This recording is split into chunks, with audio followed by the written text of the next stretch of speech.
오늘 저희 같이 나눌 우리 하나님 말씀은 사도행전 10장에 있는 말씀입니다. 사도행전 10장 1절부터 16절까지 말씀을 저희 같이 보도록 하겠습니다. 사도행전 10장 1절부터 16절까지 제가 가진 성경책으로 신약성경 204면에 있습니다. 제가 봉독하도록 하겠습니다. 가이사랴에 고넬료라 하는 사람이 있으니 이달리아 부대라 하는 군대의 백부장이라. 그가 경건하여 온 집안과 더불어 하나님을 경외하며 백성을 많이 구제하고 하나님께 항상 기도하더니 하루는 제9시쯤 되어 환상 중에 밝히 보매 하나님의 사자가 들어와 이르되 고넬료야 하니 고넬료가 주목하여 보고 두려워 이르되 주여 무슨 일이니이까. 천사가 이르되 내 기도와 구제가 하나님 앞에 상달되어 기억하신 바가 되었으니 내가 지금 사람들을 요바에 보내어 베드로라 하는 시몬을 청하라. 그는 무두장이 시몬의 집에 유숙하니 그 집은 해변에 있다 하더라. 마침 말하던 천사가 떠나매 고넬료가 집안 하인 둘과 부하 가운데 경건한 사람 하나를 불러 이 일을 다 이루고 요바로 보내니라. 이튿날 그들이 길을 가다가 그 성에 가까이 갔을 그때에 베드로가 기도하려고 지붕에 올라가니 그 시각은 제6시더라. 그가 시장하여 먹고자 하매 사람들이 준비할 때에 황홀한 중에 하늘이 열리며 한 그릇이 내려오는 것을 보니 큰 보자기 같고 내 귀를 메어 땅에 들이웠더라. 그 안에는 땅에 있는 각종 네발 가진 짐승과 기는 것과 공중에 나는 것들이 있더라. 또 소리가 이르되 베드로야 일어나 잡아먹으라 하거늘 베드로가 이르되 주여 그럴 수 없나이다. 속되고 깨끗하지 아니한 것을 내가 결코 먹지 아니하였나이다 한데 또 두 번째 소리가 있으되 하나님께서 깨끗하게 하신 것을 내가 속되다 하지 말라 하더라. 이런 일이 3번 있은 후 그 그릇이 곧 하늘로 올려져 가니라. 아멘. 네, 저희가 이 사도행전 말씀을 같이 계속해서 살펴보고 있습니다. 우리 1장부터 9장까지 내용을 다 잘 기억하시죠? 네, 1장은 무엇이었죠? 예수님이 승천하셨고 2장은 성령님께서 강림하셨습니다. 3장에서는 3장 3시 오후 3시죠. 제9시 기도 시간에 이 성전 미문에 있던 안진뱅이를 일으키는 사건이 있었고 4장에서는 뭐가 있었죠? 4장은 사하니까 사도들이 핍박을 받았고 5장에서는 오하잖아요. 오하. 아나니아가 어떻게 그런 일을 할 수 있었을까? 그래서 오하. 그래서 아나니아와 삽비라 사건이 있었고 6장에서는 원래 7장에서 7집사가 세워지면 좋았겠지만 하나 부족한 6장에서 7집사가 세워졌고 7장에서는 그 7집사 중에 한 명인 스데반이 순교하죠. 그래서 8장에서는 뭐가 있었죠? 8장에서는 박해가 있었습니다. 박해가 있었고 9장에서는 이제 사도 바울이 예수님을 만나는 이제 그런 사건이 있었죠. 그래서 다들 잘 기억하시죠? 전체적인 흐름과 내용이 이런 식으로 이제 진행되고 있습니다. 10장은 굉장히 역사적인 장입니다. 그래서 그 교회의 어떤 선교의 역사에 한 중요한 획을 긋는 그런 장이고 이방인들도 구원받는다라는 것을 이 교회가 유대인들이 깨닫게 되는 굉장히 이제 중요한 장이라고 할 수 있습니다.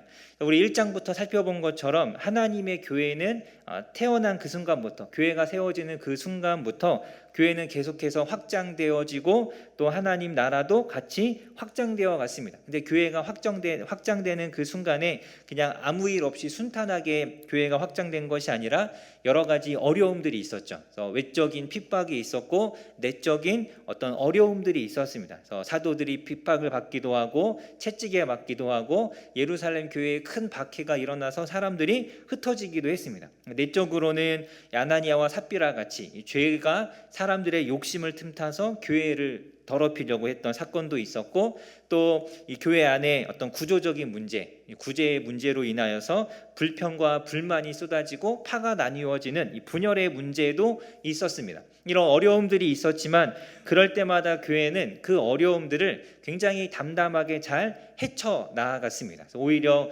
어떤 외부적인 핍박이 있을 때는 우리 사도행전 4장에 보면 이 교회가 세상의 어떤 군왕들, 세상의 권력으로부터 핍박받는 존재라는 것을 이제 깨닫게 되죠.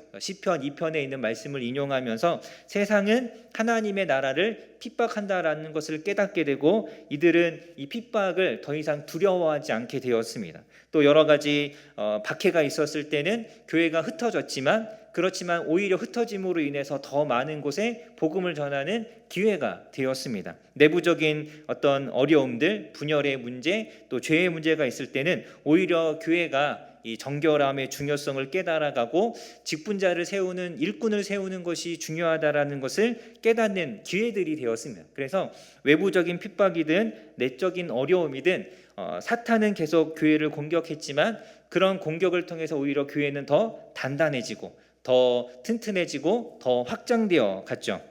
이것이 바로 이 사도행전에서 보여주는 교회의 이야기입니다. 어려움이 있고 핍박이 있지만 교회는 오히려 더 하나님의 은혜 가운데 확장되어져 간다. 그래서 여러분 우리가 그 이후에도 사도행전 이후에도 오랜 교회의 역사 속에서 많은 교회 안에 어려움과 문제와 분열의 역사와 많은 일들이 있었지만 그럼에도 불구하고 교회는 지금까지 계속해서 확장되어져 왔고 더 단단하게 세워져 가고 있죠. 그래서 여러분 교회라는 곳은 이 하나님의 은혜 가운데 확장되어져 가는 것입니다. 그래서 어떠한 교회의 어려움 또 어떤 위기 이런 이런 것들이 있다 할지라도 우리가 그러한 것들 때문에 교회가 어떻게 될까 불안하거나 걱정하거나 염려할 필요는 없는 것이죠. 단지 그 순간에 우리가 어떻게 대처해야 하는가, 어떠한 자세를 가져야 하는가, 우리가 이것을 통해서 깨달아야 하는 것이 무엇인가를 알아갈 때 교회는 더 단단해져 가는 것입니다.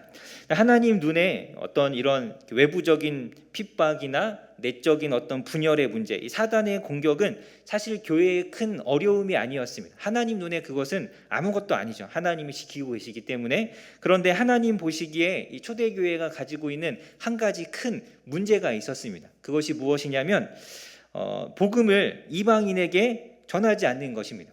이게 교회가 가진 큰 문제였습니다.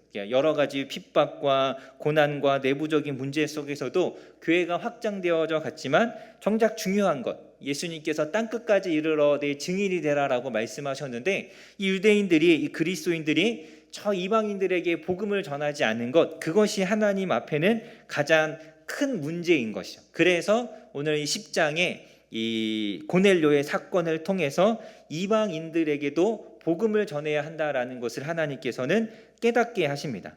물론 이제 이 고넬료가 이 베드로를 통해서 복음을 듣기 이전에도 이 에디오피아 내시가 이 빌립 집사를 통해서 복음을 들었죠. 그도 이방인이고 하나님께서 이방인을 구원하신다라는 것을 분명하게 우리는 보아서 알고 있습니다. 그런데 그 사건은 이 빌립 집사만 알고 있고 교회는 모르는 사건이에요. 우리는 이제 성경을 통해서 읽었지만 이 빌립과 에디오피아 내시가 개인적으로 만난 사건이었기 때문에 이것을 아직 예루살렘 교회나 초대교회는 모르고 있었죠. 그래서 공식적으로 베드로라는 교회의 리더를 통해서 하나님이 이방인도 구원받기 원하신다라는 것을 알려주시고자 하나님께서 이 사건을 준비하시고 행하시는 것입니다. 그래서 오늘 우리 말씀에 보면 우리 1절부터 8절까지는 고넬료에게 하나님이 천사를 보내셔서 베드로를 데려오라 하셨고 또 우리 그 9절부터는 이제 베드로에게 하나님께서 환상을 보여주셔서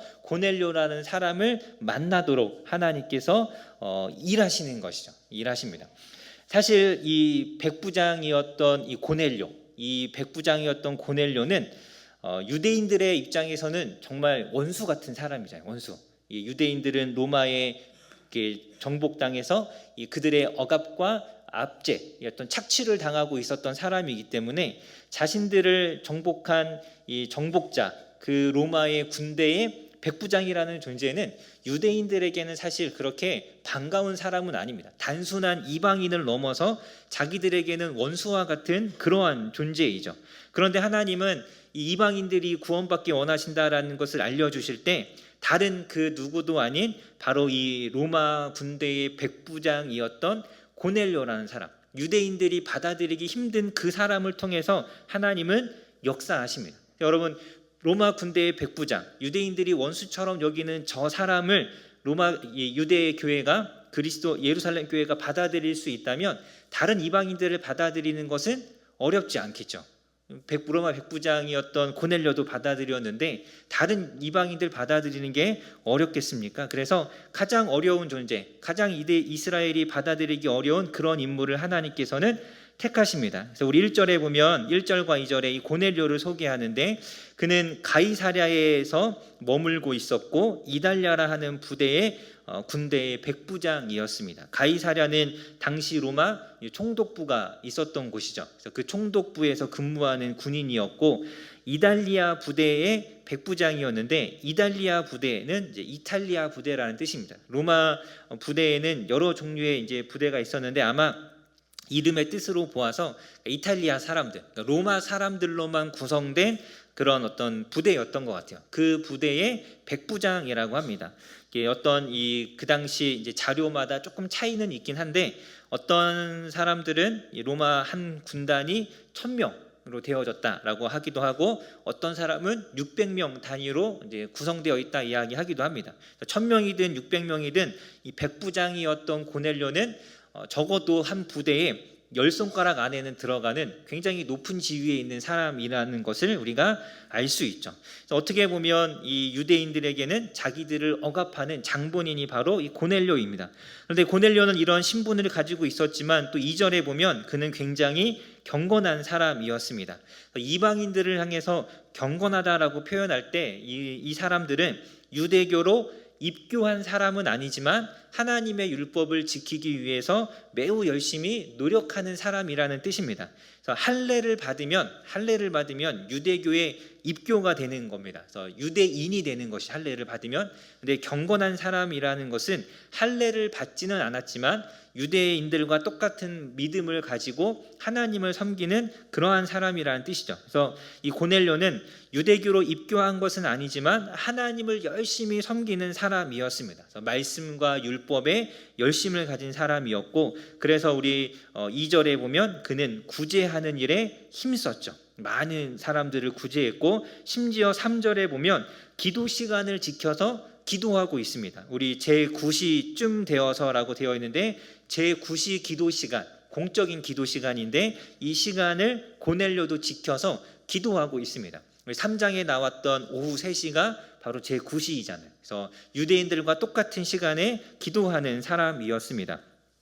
그래서 오늘도 그가 기도하는 중에 하나님이 보내주신 천사를 만나게 됩니다. 환상을 보죠. 그래서 4절에 고넬료가 무슨 일이십니까? 라고 이렇게 물었더니 천사가 말하기를 내 기도와 구제가 하나님께 상달되었다. 그래서 5절에 사람을 욥바에 보내서 베드로라 하는 사람을 청하라. 그래서 그는 6절에 보면 무드장이 시몬의 집에 있다라고 하면서 이 집을 알려주고 베드로를 데리고 오라라고 이야기합니다.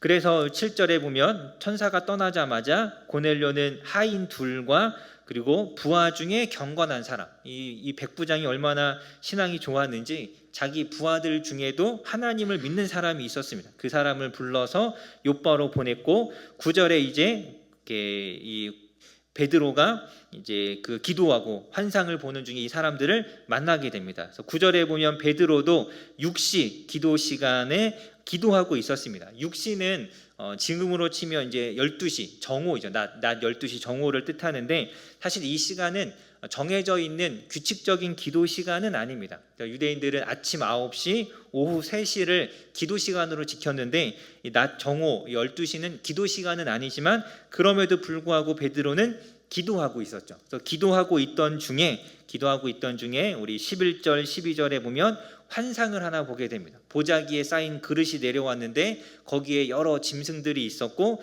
부정한 것도 거기에 섞여 있었죠. 하나님께서 그것을 잡아 먹으라고 할 때 베드로가 이야기하잖아요. 나는 부정한 것을 먹을 수 없습니다. 지금까지 율법을 지키며 나를 정결하게 했는데 그것을 먹을 수 없습니다라고 했더니 우리 15절에 하나님께서 말씀하시기를 하나님께서 깨끗하게 하신 것을 내가 속되다 하지 말라라는 이런 환상을 3번이나 보게 되죠. 그리고 17절에 보면 우리가 읽진 않았지만 이 환상이 도대체 무슨 뜻일까 생각하고 있을 때 이제 고넬료가 보낸 사람들을 만나게 됩니다. 우리가 간단하게 오늘 말씀들을 좀 이렇게 살펴보았는데요. 오늘 말씀 속에서 우리가 좀 생각해야 될 것들, 우리가 좀 기억해야 될 것들이 몇 가지 있습니다. 첫 번째는 하나님은 복음이 이방인들에게도 전파되도록 하기 위해서 하나님이 이방인도 사랑하시고 이방인도 구원하신다라는 것을 이 유대인들에게, 그리스도인들에게 알려주시기 위해서 고넬료라는 사람을 택하셨습니다. 그런데 왜 하필이면 고넬료였을까? 도대체 왜 고넬료, 그 많은 사람 중에 왜 고넬료를 하나님은 이 중요한 역할에 사용하시는가? 우리가 이것을 한번 생각해 볼 필요가 있습니다. 아까 말씀드린 것처럼 그가 가진 신분을 생각할 때는 사실 유대인들이 받아들이기 힘든 사람이죠. 그럼에도 불구하고 하나님은 왜 이 고넬료를 하나님은 택하시고 사용하셨는가? 오늘 말씀을 보면 고넬료가 하나님 보시기에 너무나 사랑스러웠기 때문이죠. 하나님 보시기에 고넬료가 사랑스러웠을 뿐만 아니라 그의 경건, 하나님을 섬기는 그의 모습은 유대인들이 보기에도 인정할 수밖에 없는 그러한 모습입니다. 그래서 하나님이 누군가를 사용하실 때 저런 사람이라면 우리도 인정할 수 있다라고 할 만한 사람이 바로 고넬료인 것이죠.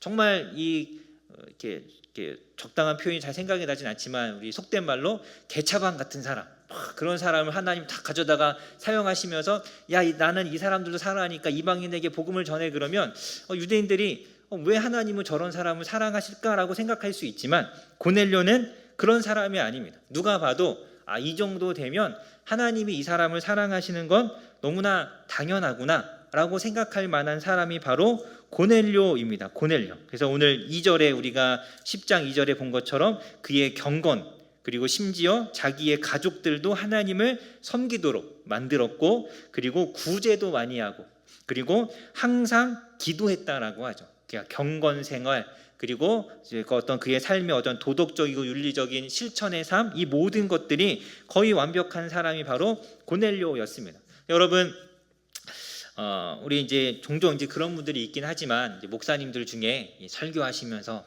욕도 하시고 막 비속어와 거친 말을 쓰시면서 막 거침없이 말하시는 분들이 있잖아요. 막 대놓고 막 설교 중에 아무개 집사 그러면서 그러면 안 된다 막 이렇게 얘기하시고 막 이런 분들도 있는데, 저는 사실 그런 분들을 보면 왜 하나님은 저런 분들을 이렇게 목사님으로 세우셔서 저렇게 사람들에게 상처를 주실까라는 생각이 들 때가 있거든요. 우리가 이제 사람들을 보면서 저런 사람이 어떻게 목회자가 되고 목사가 될 수 있지? 또 꼭 목사가 아니어도 어떻게 저런 사람이 교회 장로가 되고 직분자가 될 수 있는가? 이런 생각을 우리가 할 때가 있잖아요. 그것은 그만큼 사람들이 보기에 하나님이 사용하실 것 같지 않다라는 그런 의미이죠. 그 의구심이 듭니다. 하나님 왜 그러셨을까?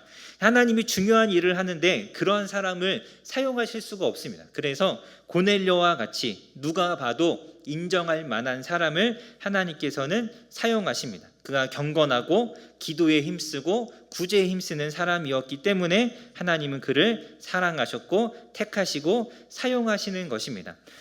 뿐만 아니라 그의 어떤 개인적인 경건뿐만 아니라 그 자녀들이, 그의 가족들이, 온 집안이 예수님을 믿는다라는 것도, 이렇게 경건하게 살아갔다라는 것도 굉장히 놀라운 일이죠. 우리 여러분 다 아시겠지만 부모의 믿음이 좋다고 해서 자녀의 믿음이 저절로 좋아지는 것은 결코 아니잖아요. 분명 부모님이 목회자임에도 불구하고 자녀가 이 신앙이 정말 안 좋은 경우도 너무나 많이 있습니다. 이 정말 어려운 일인데 이 어려운 것을 해낸 사람이 바로 고넬료였죠. 정말 그 고넬료의 믿음이 대단한 것입니다. 그의 믿음, 개인적인 믿음이 좋았을 뿐만 아니라 이 믿음이 밖으로 드러나는 행실과 말과 이 모든 것들이 정말 사람들이 인정할 수밖에 없는 그러한 사람이었다라는 것이죠. 심지어 로마 군인들이었던 그의 부하들 중에도 하나님을 경외하는 사람이 있을 정도였죠. 그러니까 그가 얼마나 하나님 앞에 경건한 사람이었는가를 우리는 알 수 있습니다. 여러분, 하나님은 경건한 사람들을 사용하십니다. 하나님의 일을 이루시기 위해서 어떠한 사람들을 택하셔서 사용하시는가? 바로 경건한 사람입니다. 시편 우리 4편에 보면 여호와께서 자기를 위하여 경건한 자를 택하신 줄 너희가 알지어다라고 말씀합니다. 하나님은 경건한 사람을 사용하시죠. 매일 교회에 지각하고 주일도 자주 빠지고 늦잠 자고 뭐 기도 생활도 잘 하지 않으면서 꿈은 원대한 꿈을 가지고 있어서 내가 이 하나님의 선교사가 돼서 저기 막 어디 아프리카 오지에 가서 정말 이 뭐라 그럴까요? 뭐 허디슨 테일러처럼 내가 그런 훌륭한 선교사가 되겠다 이렇게 말하는 사람들이 있습니다. 그런 경건하지 않은 삶을 살면서 하나님을 위해서 큰 일을 하겠다라고 말하는 건 말이 안 되는 것이죠. 하나님은 절대 그런 사람을 사용하시지 않습니다. 경건한 사람, 기도하는 사람, 하나님은 그러한 사람들을 사용하십니다. 우리 오늘 고넬료도 그렇지만 우리 베드로도 보면 그가 이 고넬료에게 찾아갈 수 있도록 하나님께서 그에게 환상을 보여주시는데 그 환상을 언제 보여주시죠? 기도하는 때 보여주시잖아요. 기도하는 때 경건하게 살아가는 사람, 날마다 하나님 앞에 기도하며 하나님의 말씀 가운데 살아가는 사람을 하나님께서는 사용하시는 것입니다. 그래서 여러분이 하는 기도, 여러분이 하고 있는 경건 생활을 우습게 여기지 않아야 합니다. 내가 기도하는 것, 내가 말씀을 공부하는 것이 결코 가벼운 것이 아닙니다. 아무것도 아닌 것이 절대 아닌 것이죠.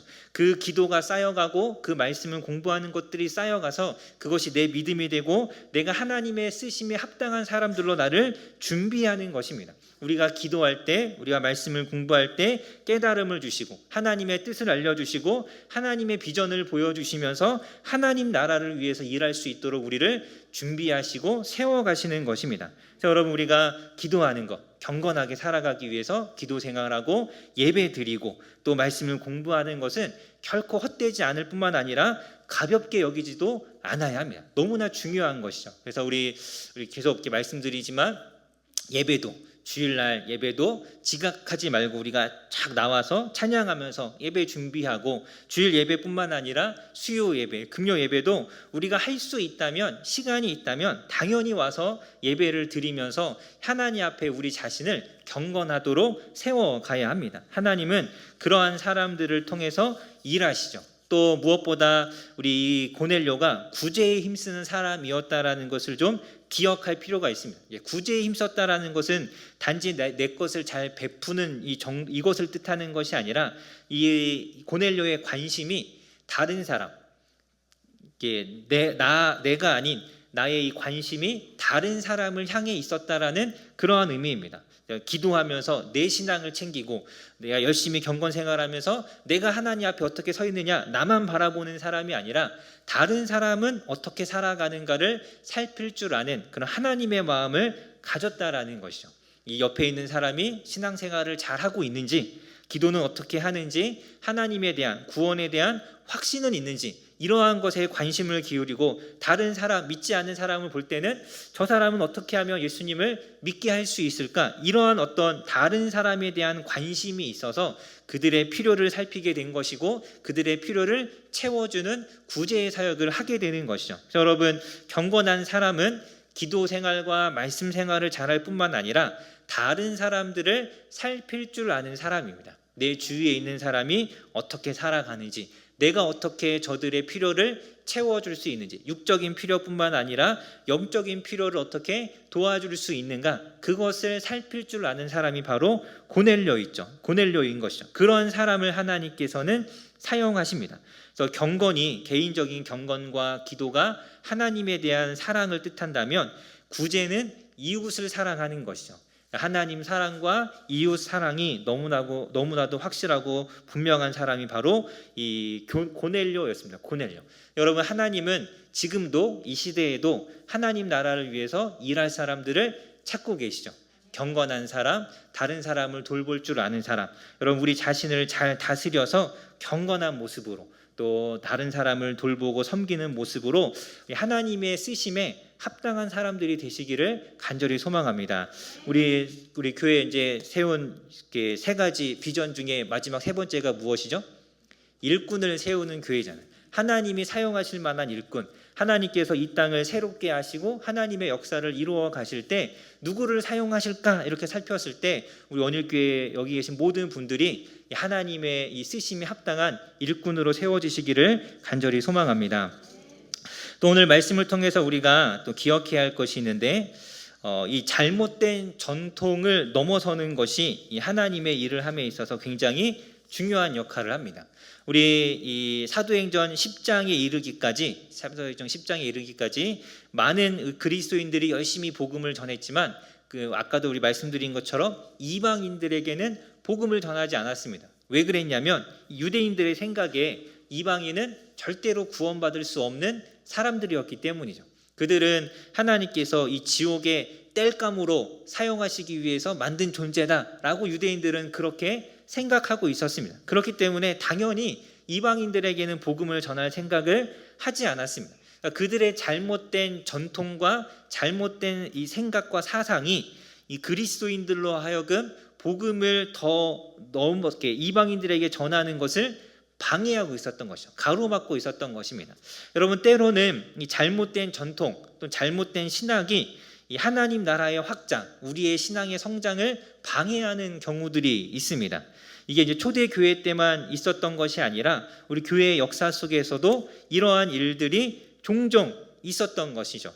우리 종교개혁 이후에 많은 여러 가지 이렇게 교파들이 생겨나잖아요. 천 카톨릭 이렇게 있다가 종교개혁을 일으키고 개신교로 나오면서 감리교, 장로교, 성결교, 침례교 많은 이 교파들이 나눠지는데 이 처음에 이 교파들을 만든 사람들이 있습니다. 혹시 이렇게 들어보셨나요?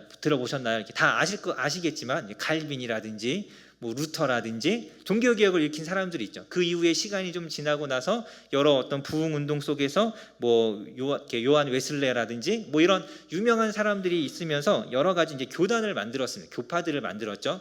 그런데 시간이 지나고 많은 사람들이 이 서로 누가 더 이 교파를 만든 사람의 가르침을 누가 더 철저하게 잘 따르느냐, 요걸 가지고 서로 다투기 시작하는, 경쟁하기 시작합니다. 그래서 우리가 그것을 이 정통주의라고 합니다. 누가 더 정통이냐, 누가 더 장로교의 정통이고 누가 더 감리교의 정통이냐, 이런 걸 따질 때가 있었습니다. 그걸 따지는 시대가 있었는데 이제 그럴 때 나왔던 것 중에 하나가 이 극단적 칼빈주의라고, 혹시 들어보신 분도 계시고 아닌 분도 계시겠지만 우리 좀 유식한 용어로 이 하이퍼 칼비니즘이라고 합니다. 그래서 이 칼빈이 이제 장로교 만든 사람인데, 칼빈이 만든 여러 가지 교리들을 더 철저하게 지키려고 노력했던 사람들. 그래서 이 사람들이 하이퍼 칼비니즘이라고 하는데, 이 사람들이 가졌던 어떤 이 사상과 어떤 교리적인 것들 가운데 어떤 것들이 있었냐면, 이 칼빈이 주장한 종교개혁을 일으킨 가장 큰 교리 중에 하나가 예정론이죠. 예정론. 하나님이 구원받은 사람들을 이미 다 택하여 두셨다. 그래서 이 예정론을 너무 극대화시켜서 하나님이 이미 구원받을 사람들을 다 정하셨기 때문에 우리가 더 이상 전도할 필요가 없다. 하나님이 다 정하신 사람들이 있으니까 그 사람들은 어떻게 해서든 하나님을 믿게 될 것이고 구원받을 것이다. 그럼 우리가 굳이 전도할 필요가 있냐라고 하면서 전도를 하지 않게 된 것이죠. 그래서 여러분, 우리 서구에 있는 많은 교회들이 이 하이퍼 칼비니즘의 영향으로 전도를 하지 않았습니다. 전도를 하지 않고 선교를 하지 않았죠. 그래서 교회가 지금 서구 교회가 어떻게 됐죠? 많이 쪼그라들었잖아요. 여러 가지 이유가 있겠지만 또 이 전도를 하지 않은 것도 큰 영향 중에 하나이죠. 분명 하나님께서 구원받을 사람을 택하신 건 맞지만 그 구원받은 사람, 하나님이 택하신 사람들이 어떻게 구원을 받느냐, 그 구원의 방법은 바로 우리의 전도를 통한 것입니다. 그런데 이것을 무시하고 예정론만 너무 극단적으로 그것을 이제 교리화시키다 보니까 잘못된 이 교리에 빠져버린 거죠. 잘못된 전통, 잘못된 사상에 빠져서 정작 해야 될 전도를 하지 않은 것입니다. 그것이 이제 교회의 확장을 가로막게 되는, 방해가 되는 것이었습니다. 이러한 요소들이 그러니까 예루살렘 교회, 초대 교회도 있었고 종교개혁 시대 이후에도 있었고, 사실 이러한 것들이 지금도 우리 현대 교회 안에도 여러 가지 모양으로 다양하게 나타나죠. 어떤 이런 전통들, 예를 들어서 예배만 잘 드리면 되지, 굳이 구역 모임, 굳이 성경 공부, 아니면 굳이 수요 금요일까지 가야 됩니까? 주일 예배만 제가 잘 드리면 되지 않겠습니까? 하는 이런 생각들, 이렇게 꼭 굳이 교회를 가야 합니까? 온라인으로도 좀 예배 드릴 수 있는데 내가 예배 잘 드리고 나 혼자 예수님 잘 믿으면 그러면 신앙생활 잘하는 거 아닙니까? 라고 생각하는 이런 마음들, 뭐 이런 생각들, 이런 어떤 가르침들, 또 예전에 우리 교회 안에서 보면 예배당 안에서는 찬송가만 불러야 된다, CCM 같은 찬양은 절대 부르면 안 된다라는 뭐 그런 가르침도 그런 이야기도 있었죠. 뭐 예전에는 드럼도 못 치게 했잖아요. 드럼도 교회 안에서 치면 안 된다. 심지어 저 어렸을 때는 강대상에는 올라가지도 못하겠거든요. 목사님만 올라갈 수 있다고. 막 그런 것들. 그래서 강대상도 이렇게 생기지 않았고 엄청 높았잖아요. 그래서 거의 제 기억에 제 허리춤만큼 되는 강대상에 엄청 큰 이 강단에 강대상도 이만큼 높아갖고 목사님들도 발받침을 막 이만큼 높은 거 세워놓고 올라가서 저 위에서 막 설교하시고 막 그랬던 적이 있습니다. 하나님의 말씀은 이제 높은 데서 이렇게 전해줘야 된다고. 그러니까 이러한 것들이 어떤 면에서는 틀린 것은 아니지만 그것이 전통이 되면서 그 의미는 살리지 못하고 그 어떤 형식만 남게 되면서 잘못된 전통이 되어서 교회의 여러 가지 어떤 확장과 사역에 방해가 되는 경우들이 종종 있었죠. 그래서 이런 것을 뛰어넘어야 교회가 더 확장되어지고 성장할 수 있는 것입니다. 그래서 하나님께서는 베드로가 가지고 있었던 잘못된 전통과 그런 생각들을 깨트리시는 것입니다. 그래서 여러분, 우리가 지금까지 무엇을 해왔든 그것이 가지는 본질적인 의미가 무엇인지, 그리고 그것을 어떻게 또 우리가 잘 풀어갈 수 있는지를 항상 고민하고 잘 생각해야 합니다. 우리 잘 알고 있는 말씀이지만 금그릇인지 은그릇인지 나무그릇인지는 중요하지 않습니다. 깨끗한 그릇이 되는 것이 중요하죠. 깨끗한 그릇에 복음을 담아야 하는 것이지 어떤 그 담는 그릇의 종류가 중요한 것은 결코 아닙니다. 그래서 본질, 우리가 잘 찾아가고 너무 우리가 이런 그 전통도 중요하지만 그 전통의 의미를 살리는 것이 더 중요하다는 것. 하나님은 이 베드로가 가지고 있었던 이 잘못된 생각들을 깨뜨리셨습니다. 또 한 가지 우리가 말씀 속에서 오늘 깨달아야 하는 것이 한 가지 있는데요. 바로 공동체의 중요성입니다. 공동체의 중요성. 예수님을 내가 믿었으면 그냥 나 혼자 예수님을 잘 믿고 가만히 예수님 잘 믿다가 죽어서 천국 가면 그러면 되지 않느냐라고 우리가 생각할 수 있지만, 우리 이 사도행전에 나오는 교회의 역사를 보면 어떠한 사람이든 그 사람이 예수님을 믿게 된 이후에는 항상 교회 공동체 안으로 하나님께서 그 사람들을 이끌어 오셨습니다. 그래서 우리 이 사도 바울도 환상 중에 딱 예수님을 만났잖아요. 다메섹으로 가는 길에 예수님을 만났는데, 그리고 나서 하나님께서 무슨 일을 하시죠? 아나니아라는 사람을 이 사울에게 보내셔서 안수하게 하고 눈을 뜨게 하고 아나니아를 통해서 그 다메섹에 있는 교회 공동체 안으로 사도 바울이 들어오게 하십니다. 그냥 사도 바울이 예수님 만나고 나서 그냥 혼자 나는 이방인의 사도다 하고 그냥 이방에 복음 전하러 갈 수도 있었는데, 하나님은 그렇게 하지 않으셨습니다. 그를 먼저 아나니아를 통해서 눈을 뜨게 하심으로 교회와 그를 연결시키는 거죠. 우리 사마리아에 복음이 전해졌을 때도 빌립 집사가 가서 거기에 복음을 전했지만 그것으로 끝나지 않았습니다. 하나님께서는 사도들을 보내서 그 사마리아에 있는 사람들에게 안수하게 하시고, 그래서 성령이 그들에게 임함으로 인해서 사마리아에 있는 교회도 예수님의 사도들을 사도로 인정하게 하시고, 사도들이 그들에게 기도해서 성령이 임했기 때문에 예루살렘 교회도 사마리아 교회를 받아들이게 하신 거죠. 그래서 교회의 공동체를 세워주신 겁니다. 여러분, 이 신앙이라는 것은 혼자 하는 것이 아니라 공동체 안에 속해서 해야 하는 것입니다. 오늘도 하나님께서 환상으로서 고넬료에게 찾아오셨습니다. 어차피 환상 중에 찾아오실 거면 그냥 예수님이 짠하고 오셔갖고, 야, 내가 구약 율법에서 얘기한 메시아야, 사도 바울에게 나타나셨던 것처럼 나를 잘 믿으면 돼, 이러고 그냥 가셔도 될 텐데 굳이 베드로를 데려와라 라고 하시고, 베드로에게도 굳이 하나님께서 환상을 보여주시면서 3번이나 보여주시면서 고넬료의 집에 가게 하시는 이 이유가 무엇이냐?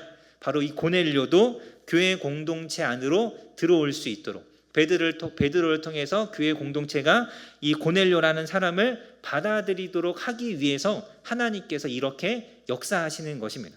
여러분, 신앙이라는 것은 결코 혼자 하는 것이 아닙니다. 공동체 안에서 함께 예수님을 머리로 하는 한 몸으로서 함께 세워져 가야 하는 것이 신앙생활입니다. 혼자 동떨어져서 하는 것이 아니라 같이 해야 하는 것이죠. 그래서 우리 그 서신서들 보면 우리를 주님의 머리 대신 주님의 몸이라고 하잖아요. 그래서 각각의 이 몸의 지체이고 이 지체가 서로 연결되어서 하나님 안에서 함께 세워져 간다라는 말씀이 있죠. 여러분, 우리 이 몸의 한 일부인 지체가, 몸의 일부인 제 손이 제 몸에서 뚝 떨어져 나가면 그 손이 살 수 있을까요? 막 손이 막 떨어져 나가는데 혼자 막 기어다니면서 막 이렇게 밥을 떠서 제 입에 넣어주고 이러진 않죠. 몸의 일부는 몸에서 떨어져 나가면 그냥 죽는 것입니다. 살 수가 없죠. 마찬가지로 그리스도인도 교회 안에서 떨어져 나가서는 제대로 된 신앙의 삶을 살아갈 수가 없습니다. 그래서 온전한 몸으로 세워지고 한 명의 합당한 그리스도인으로 세워지도록 하나님은 교회라는 공동체를 세워주신 것입니다. 그래서 여러분, 공동체, 교회라는 공동체 안에 속해서 그 공동체의 일원이 되어서 신앙생활을 하는 것이 매우 중요합니다. 여러분, 교회를 왔다가만 가서는 절대 안 됩니다. 와서 예배만 드리고 쏙 가는 것은 이 제대로 신앙생활을 하는 것이라고 할 수가 없습니다. 같이 교제하고 만나고 단지 수다를 떠는 것이 아니라 같이 말씀을 나누고 공부하며 서로의 신앙을 격려하고 세워가고 서로가 서로를 위해서 기도하면서 우리가 하나님의 뜻을 함께 이루어가는 이 신앙의 공동체로, 사명의 공동체로 우리가 함께 힘써야 되는 것이지 나 혼자만 예배드리고 나 혼자만 예수님 잘 믿는다고 그것이 제대로 된 신앙생활을 하는 것은 결코 아닌 것이죠. 그래서 여러분, 우리가 이 교회 공동체에 속해서 신앙생활하기 위해서 힘써야 합니다. 여러분, 저 이렇게 오후에 남아서 PBS 하시라고 하는 말씀은 절대 아니고요. 그것 때문에 드리는 말씀이 절대 아니라 이렇게 하기를 하나님께서 원하시는 것입니다. 그래서 여러분, 혼자 왔다 갔다 하지 않으셨으면 좋겠습니다. 어떻게든 교회 안에 내가 속한 모임과 소그룹, 이 공동체 안에 내가 들어가 있어야 합니다. 그 안에서 같이 하나 되고 하나님의 말씀으로 같이 세워지고 서로 돌아보고 서로 격려하는 이 신앙의 삶을 같이 해야 하는 것이죠. 같이. 여러분, 이렇게 오늘 예배 들으신 분들 다 남아서 식사도 하시고 식사 이후에 소그룹도 같이 하시면서 같은 한 공동체로 함께 세워져 가시기를 간절히 소망합니다. 여러분, 정말 우리가 그렇게 서야 합니다. 혼자서는 결코 세워질 수 없는 것이죠. 또 말씀을 보면 중요한 것이 한 가지 있는데요. 우리 4절 말씀에 보면 천사가 고넬료에게 이렇게 이야기합니다. 내 기도와 구제가 하나님 앞에 상달되어 기억되었다. 여러분, 하나님은 내가 어떻게 신앙생활을 하고 있는지를 다 보고 계십니다. 내가 기도 생활을 어떻게 하는지, 예배 생활은 어떻게 하고 있는지, 이웃 사랑은 어떻게 실천하는지, 어떻게 내가 하나님을 섬기고 있는지 하나님은 다 보고 계십니다. 우리 복음서에 보면 예수님도 다 보고 계시잖아요. 특히 거기 성전에 연보하는 헌금궤가 있는데 그 앞에서 가만히 서서 누가 얼마를 헌금하나 예수님은 다 보고 계셨잖아요. 다 이렇게 쭉 보고 계시다가 과부가 2렙돈을 헌금했을 때 예수님은 이 과부가 가장 많이 넣었다라고 하시면서 이 과부를 칭찬하시죠.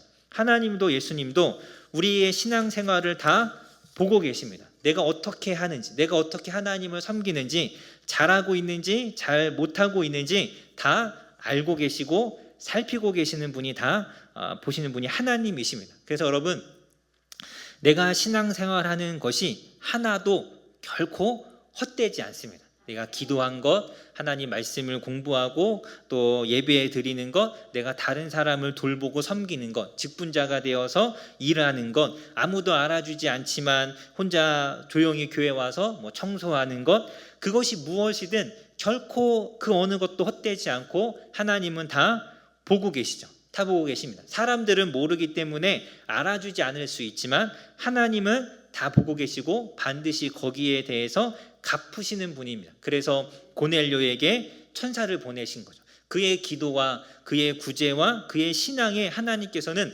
응답하셨습니다. 그냥 그대로 그냥 유대인의 그 구약의 율법만 알다가 그냥 죽을 수밖에 없었던 그런 존재였는데 하나님께서는 그의 신앙을 보시고 그에게 천사를 보내시고 예수님을 알려줄 수 있는 베드로를 하나님께서 보내시죠. 그래서 여러분, 우리가 더 열심히 기도해야 하고 더 열심히 말씀을 공부해야 하며 더 열심히 섬기는 사람들이 되어야 합니다. 하나님께서 나를 보고 계시다라는 것 결코 잊지 않아야 하죠.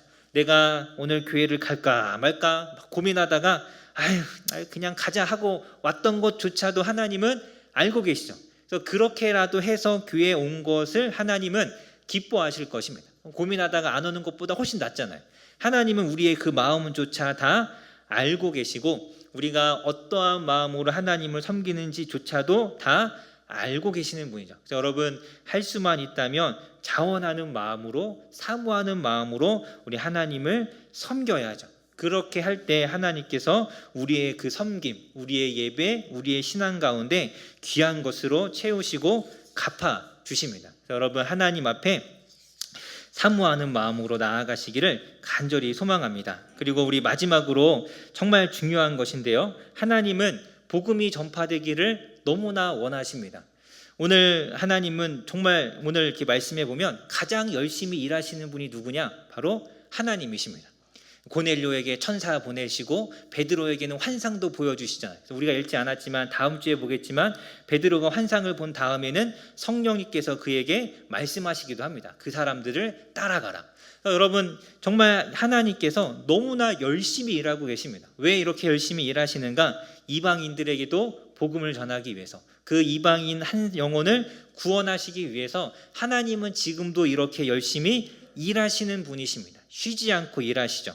하나님이 복음을 전하기 위해서 이렇게 일하고 계신다면 여러분 그 도구가 되어야 하는 우리도 열심히 일하는 것이 당연한 것이죠. 복음을 열심히 복음 전하는 건 너무나 당연한 것입니다. 하나님께서 이렇게 원하신다면 우리도 열심히 우리 주변에 있는 사람들에게 복음을 전해야 합니다. 그래서 가정에서, 학교에서, 직장에서 항상 내가 어떻게 하면 내 주변에 있는 사람들에게 예수님을 전할 수 있을까를 항상 고민하고 생각해야죠. 내가 그 복음의 통로로서 쓰임받기를 우리는 기도해야 합니다. 항상 저희가 열심히 강조하는 것이지만 여러분 적어도 일주일에 1시간 정도는, 아니 한 번이라도 복음을 전하는 일에 우리가 힘써야죠. 그래서 이렇게 교회날 이제 교회에서 이제 매주 목요일날 전도하고 있지만 시간이 된다면 이 전도에 참여하고, 그 시간에 시간이 되지 않는다면 그냥 우리 이렇게 광고 시간에 이야기했지만 우리 밖에 이렇게 전도용품 있잖아요. 가져가시라고.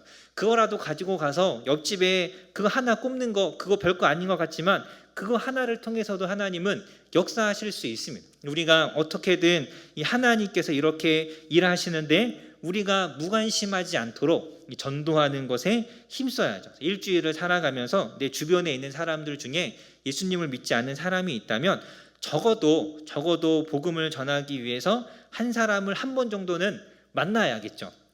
물론 만나서 그 자리에서 바로 우리가 뭐 예수님 믿으라고 얘기할 수는 없을 수 있지만 적어도 내가 이 사람을 전도해야겠다라는 마음을 가지고 이 사람과 더 친해지기 위해서 한 번 만나고 커피라도 한 잔 더 하고 뭐 밥이라도 한 번 더 사주고, 이러한 것들이 그래도 일주일에 한 번이라도 이런 수고, 이러한 노력, 이러한 것들이 우리 안에 있어야 합니다. 그렇게 할 때 하나님께서 그러한 사람들을 통해서, 그런 우리를 통해서 하나님의 역사를 이루어 가십니다. 하나님이 저는 이렇게 보면서 너무 안쓰럽더라고요. 오늘 이 말씀을 10장을 보면서 고넬료한테도 갔다가 베드로한테도 갔다가 베드로한테는 환상도 막 이렇게 보여주시잖아요. 얼마나 하나님이 간절하셨으면 이렇게 애쓰실까라고 생각했을 때 정말 이 하나님이 이것을 너무나 원하시는구나. 여러분 우리가 이 하나님의 마음을 이렇게 외면하지 않아야 합니다. 정말 복음 전하는 걸 너무나 원하신다라는 걸 우리가 기억하고 우리도 이 전도하는 일에 힘써야 하는 것이죠. 그래서 여러분 이 경건한 모습으로 또 이 하나님의 마음을 이렇게 품은 사람으로서 복음 전하고 또 하나님 앞에 쓰임 받는 삶 살아가시기를 주님의 이름으로 간절히 소망합니다. 우리 말씀을 생각하면서 우리 같이 기도하기 원합니다. 우리 기도할 때 이렇게 같이 기도했으면 좋겠습니다. 하나님께서 하나님의 일을 하시고자 할 때 바로 내가 그 하나님의 일하심에 쓰임 받을 수 있는, 쓰임 받기 합당한 자가 되게 하여 주시옵소서. 경건한 자로 또 하나님을 경외하는 자로 하나님 앞에 쓰임 받는 자가 되게 하시고, 무엇보다 하나님의 이 뜻을 따라서 순종함으로 이 하나님의 몸된 교회를 세워가는, 전도와 구제와 또 섬김을 통해서 하나님의 이 몸된 교회를 세워가는 귀한 하나님의 일꾼이 되게 하여 주시옵소서. 이렇게 우리 이 시간 같이 기도하도록 하겠습니다. 같이 기도합니다.